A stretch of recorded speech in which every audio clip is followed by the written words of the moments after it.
दोस्तों आपको पता होगा ही मिर्ज़ापुर सीज़न 3 जो आया था, बहुत ही बेकार और वाहियात ये सीरीज़ था। और मिर्ज़ापुर हम देखे सीज़न 1 और 2 से तो बहुत ही वाहियात ये सीरीज़ था, क्योंकि दिव्यांश त्रिपाठी नहीं इसमें वेब सीरीज़ में दिखाए गए थे।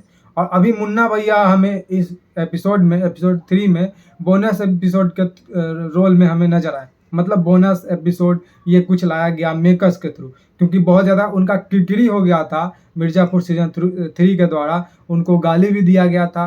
वो सोच रहे थे कि मिर्ज़ापुर सीज़न 3 से हम मेन कैरेक्टर मुन्ना त्रिपाठी को हटा देंगे तो ये सीरीज़ अच्छा ही जाएगा, लेकिन ऐसा नहीं होता है। आप एक मेन कैरेक्टर को हटा दें और ये सीरीज़ सोचे कि अच्छा हो, तो नहीं हो सकता है। अगेन मैं आपको बोल दूं कि पंकज त्रिपाठी भी इतना फेमस नहीं है मिर्ज़ापुर सीज़न में, जितना जो ये है अपने दिव्यांश त्रिपाठी वो फेमस है।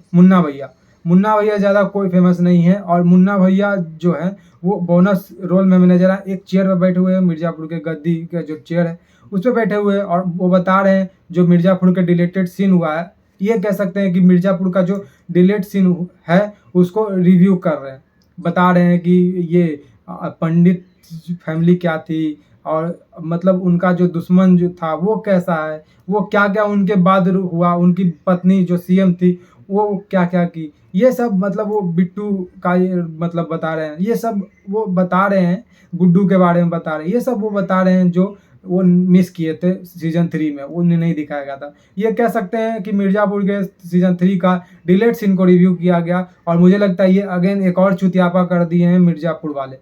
क्योंकि आप अगर एक बोनस मतलब ला रहे हैं एपिसोड, तो उसमें प्रॉपरली एक चीज़ दिखाइए जो फैन है मिर्ज़ापुर के वो देखकर खुश हो मुन्ना त्रिपाठी को। लेकिन इससे लग रहा है कि मुन्ना त्रिपाठी को देखकर खुश नहीं, भड़क और ज़्यादा गए हैं मिर्ज़ापुर के जो लॉयल फैन थे।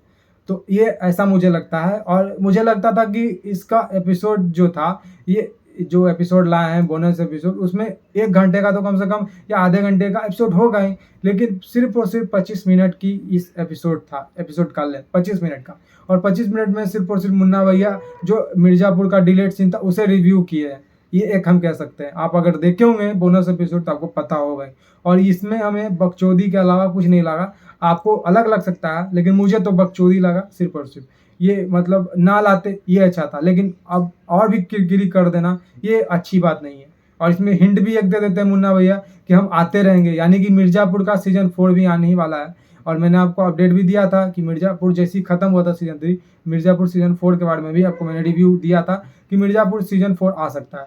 तो मिर्ज़ापुर सीज़न 4 अब तो कन्फर्म है कि आएगा, और कब आएगा ये हमें देखना होगा, और जैसे ही आता है हम आपको बताएंगे। लेकिन ये अभी बात करें तो, और फिर मैं खास करके खुश था कि कुछ ना कुछ मुन्ना भैया अब हमें बोलेंगे, देखने को मिलेगा। लेकिन उनका ये जो बोनस एपिसोड में डायलॉग था वो अच्छा था, लेकिन अब हम कह दें कि पूरा का पूरा बोनस एपिसोड अच्छा था तो ये गलत बात होगी, क्योंकि बोनस एपिसोड में मुन्ना भैया सिर्फ और सिर्फ अपना जो नहीं थे डिलेट सीन को रिव्यू करते हुए नजर आए, बाकी कुछ नहीं। तो दोस्तों आपको ये रिव्यू कैसा लगा आप जरूर कमेंट करके बताइएगा। अगर आपने मिर्ज़ापुर का बोनस एपिसोड देखा है तो आपको क्या लगता है, गाली के सिवा और कुछ निकलता है या फिर कुछ और, ये हमें जरूर कमेंट करके बताइएगा। तो आज के लिए इतना ही, मिलेंगे जय हिंद, वंदे मातरम, जय श्री राम।